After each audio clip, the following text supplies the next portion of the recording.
Hello दोस्तों, आपका स्वागत है आपके अपने ही चैनल पे। अगर आप इस चैनल पर नए हैं तो कृपया चैनल को सब्सक्राइब कर दें और बेल आइकन प्रेस कर दें ताकि मैं कोई भी वीडियो बनाऊं उसका नोटिफिकेशन सबसे पहले आपके पास पहुंच सके।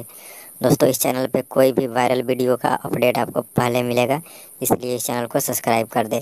दोस्तों, बात करें कि एक वीडियो वायरल हो रहा है, बहुत तेज़ी से ही वायरल हो रहा है, जो कि भोजपुरी की मशहूर अभिनेत्री त्रिशकार मधु का है। और ये वीडियो आग की तरफ सोशल मीडिया पे फैल गया है। और हम आपको बता दें कि मधुकर तिरेसा एक भोजपुरी क्वीन है और उसका बहुत सारा गाना है। ये राजा चन्नी जाइना बढ़िया में भी इन्होंने बहुत अच्छा परफॉर्मेंस किया है राकेश मिश्रा जी के साथ। और ये गाना 300-350 मिलियन के करीब पार कर चुका है। और बता दें आपको कि इसका एक वीडियो वायरल हो गया है, कि बहुत तेज़ी से वायरल हो रहा है वीडियो। और अगर हम ये वीडियो आपको अपलोड करें तो इस पर स्ट्राइक आ सकता है और मेरा चैनल डिलीट भी हो सकता है। इसीलिए वो चैनल मैं वीडियो में आप लोगों को दिखा नहीं सकता हूँ।